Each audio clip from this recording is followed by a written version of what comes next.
Ладно, пойдем дальше. И вот называется пожелание. Пусть враги владеют всем, чем они уже владеют. Но голодный стол зачем? Пусть имеют, что имеют.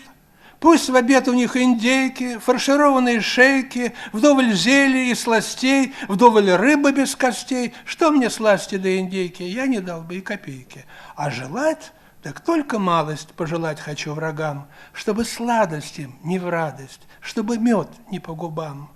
Пусть враги владеют всем, чем они уже владеют, но холодный дом зачем?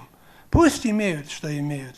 Пусть живут в больших палатах для приемов и парадов, где один ковер узорный от гостиной до уборной, где подушки, как ватрушки, я не дал бы и полушки, а желать, так только малость пожелать хочу врагам, чтобы праздность им не в радость, чтобы пух не по бокам.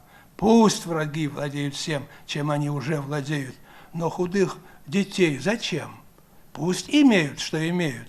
Это верно, что отец вор, доносчик и подлец, но ребенок, он невинен, простодушен и наивен, и скажу без дураков, я не враг детей врагов. Пусть растут и вырастают, из-под крыши вылетают, от отца, от подлеца нет прекраснее конца. Ну и такое детское. Он мне сказал, ты меня переевреил.